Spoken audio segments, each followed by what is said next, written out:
was born November 4th, 1922, in Norway at home. Norway, Michigan, in August 16, 1924. Besides my oldest sister, then a brother younger than I am, and a sister, Carolyn, who's younger than I am. My various discussions with people had to do with, why did Joe die and not me?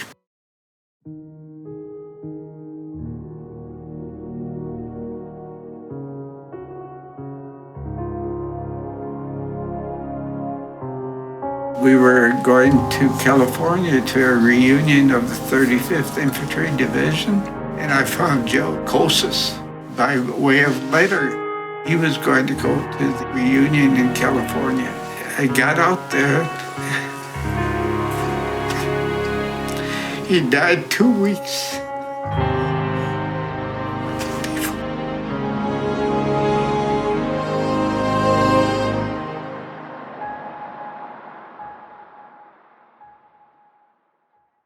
My father was a wagoner in the First World War. That meant that he drove his team up to the front and brought ammunition. You know, he never really talked about that war either. I don't understand why he wanted to hear from my brother, because I never heard my dad talk about the war. But he did teach us all the songs that they used to sing, you know, over there. But when we rode, he would sing those songs to us, I think, because we had 4 children in the back seat. He wanted to do something to keep them quiet.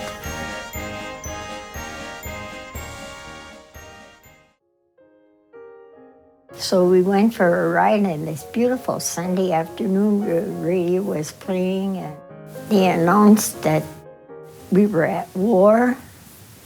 We interrupt this program to bring you a special news bulletin. The Japanese have attacked Pearl Harbor, Hawaii, by air. President Roosevelt has just announced. Well, no, we had lots of friends that were gone, and now they're going to war. You know, just awful, just awful.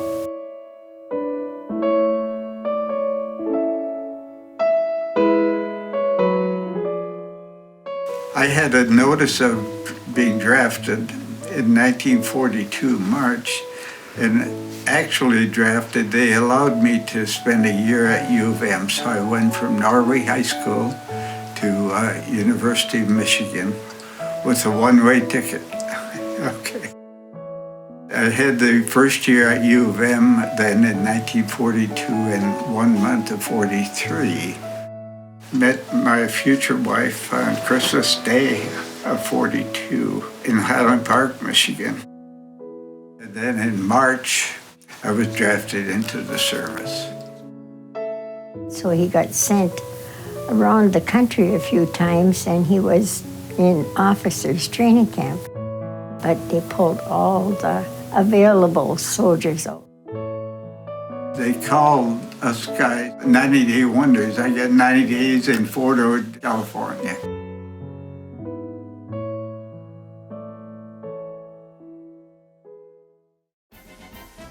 And at the time of my entry to the service, I had applied for the Air Force. Well, after 90 days, they actually accepted me, and they sent me to New York City. I was hot to fly.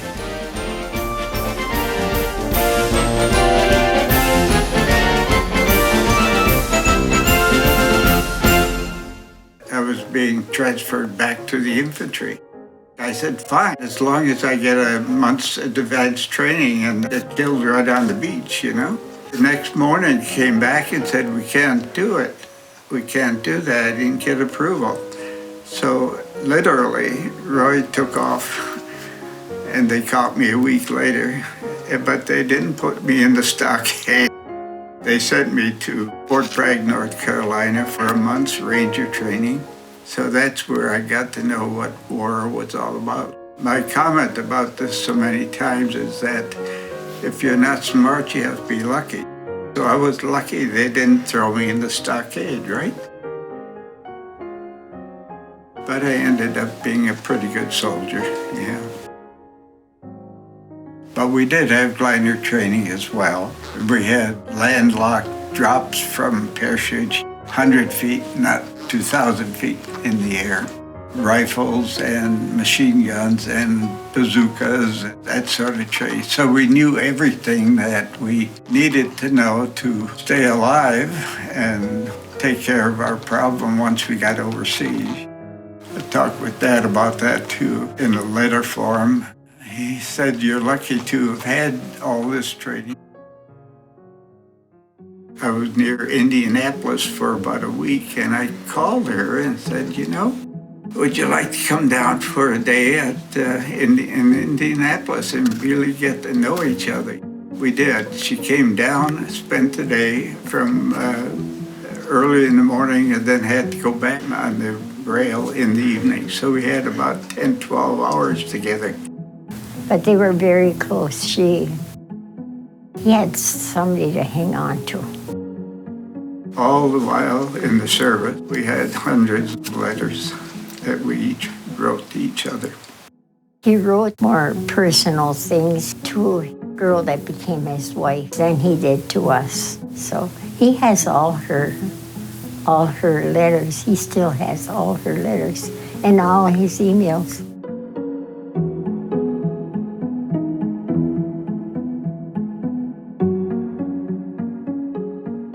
So I don't know how they ever came through that landing. If you see that on TV, you can't imagine how anybody got through that landing.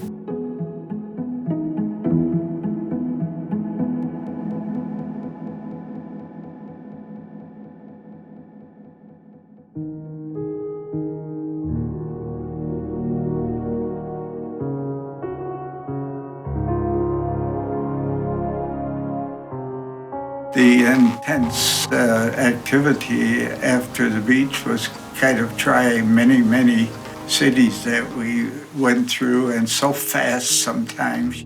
And remember, that's about second week in September through to December 12th, which when I was captured, And all these glorious things happened in that, whatever that is, 3 months.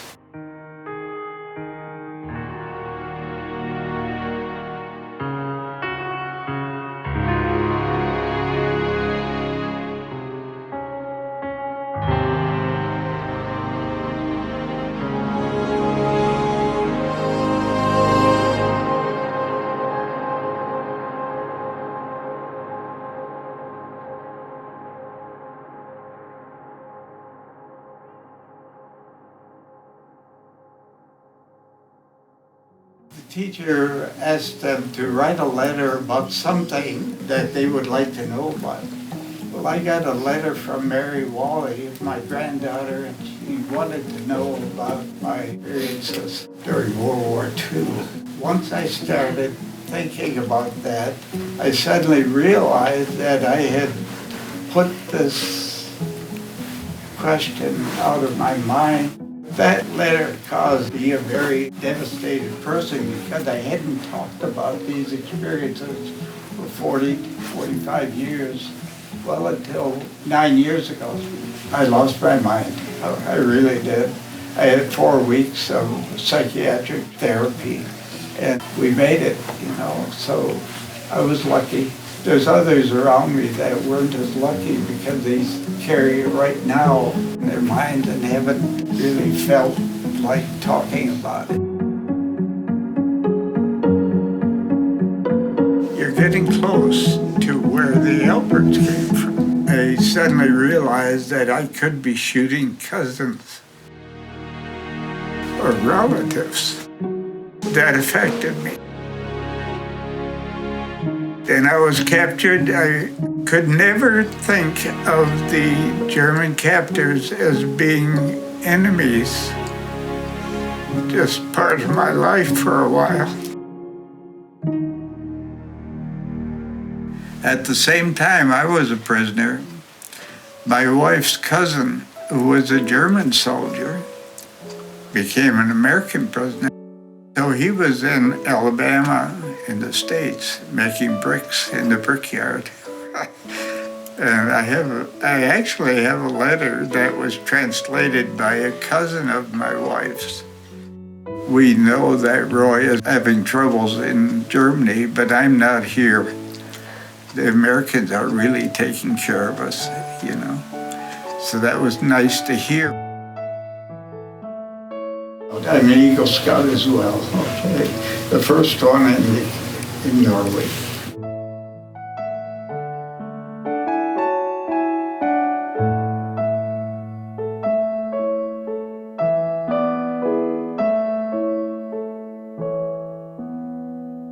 So we were sent out to scout the area to make sure where the exact place we should land, even though the generals in back would say, this is where we want the bridge, and that was good, but how were they protecting it?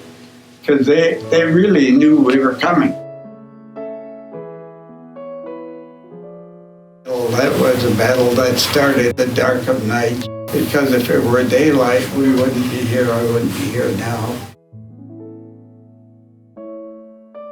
2 days later, it was moved up the road, and all of a sudden, the tanks could cross that river that we were fighting for.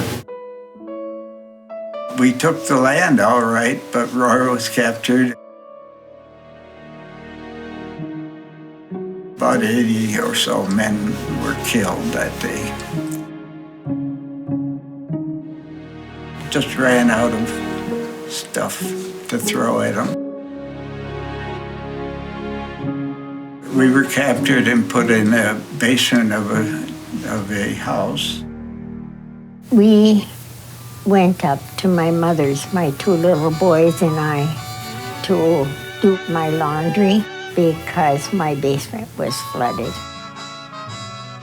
When we broke for lunch, we were listening to the radio. There was a song called Don't Fence Me In that was playing on the radio, and the doorbell rang. So my mother went to answer the door, and there were 2 soldiers there with a telegram saying that my brother had been captured and was a prisoner of war in Germany. We were taken back to the place where they send bombs to London directly. The Americans or British bombed, always dropped flares and then bombed the flares.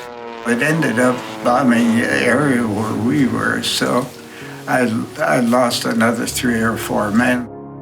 I think they put us there on purpose.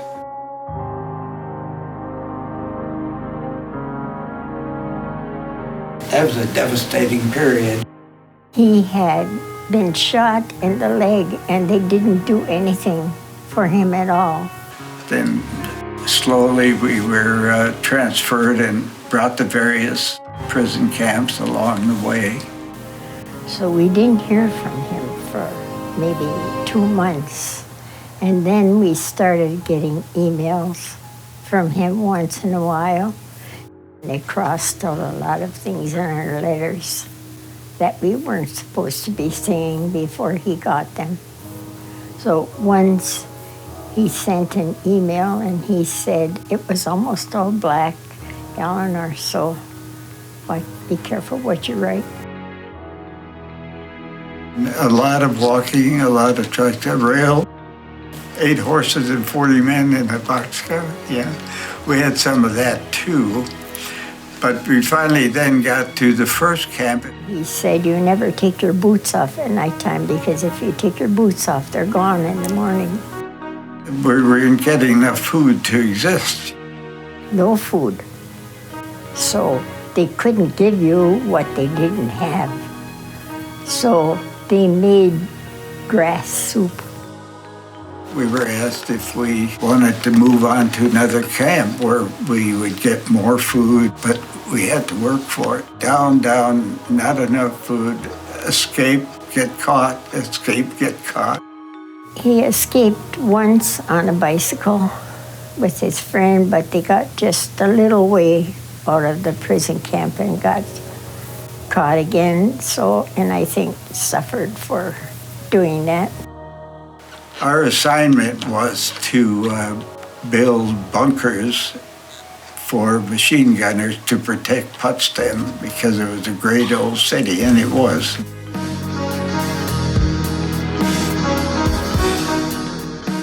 We started having to cut down trees. By that time, I was down to about 135 pounds, Little things that happen along the way that are hard to think about or to talk about because we were just trying to live the hour at the time almost, He was in love with the girl that became his wife.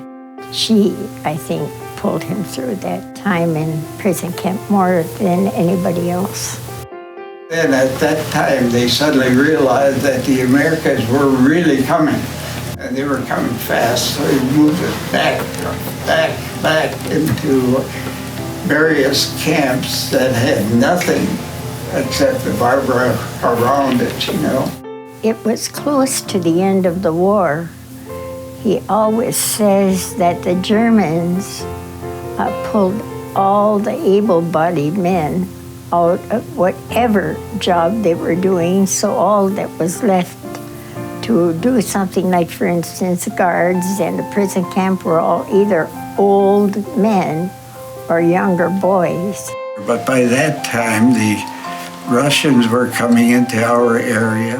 They heard that the war was over. Guards were anxious to leave. Camp, nobody chased them anymore.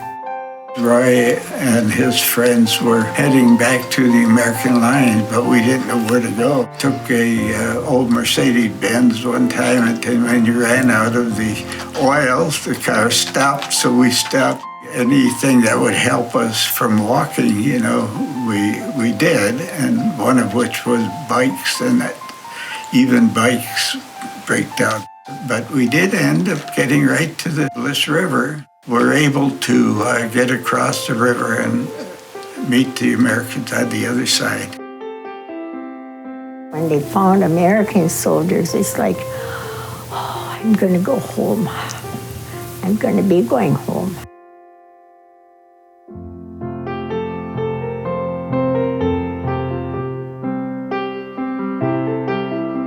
No, we wouldn't have known him.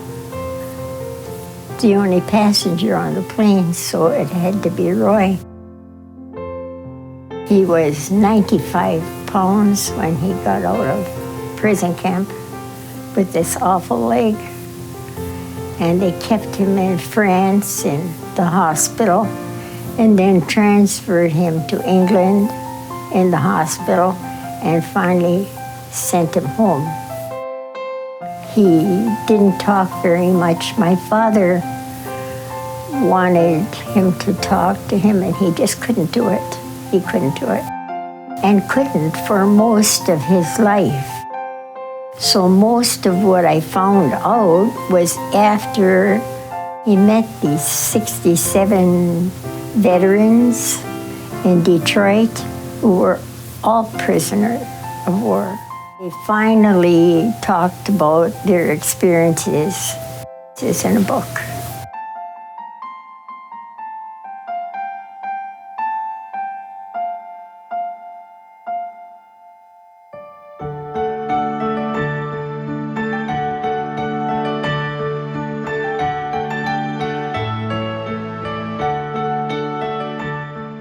So in other words, if something's on your mind, I hope you never have war experiences, but if something's on your mind, think it over. You may be able to solve it just by talking about it with your mother, your priest, your friend, the old man here, but you do have to talk about those things that come into your mind in a devastating way. He got through school. It took him 8 years because he's an architect.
Just turn me loose, let me straddle my old saddle underneath the western skies. On my cayuse, let me wander over yonder till I see the mountains rise. I want to ride to the ridge where the west commences, gaze at the moon till I lose my senses. Can't look at hobbles and I can't stand fences. Don't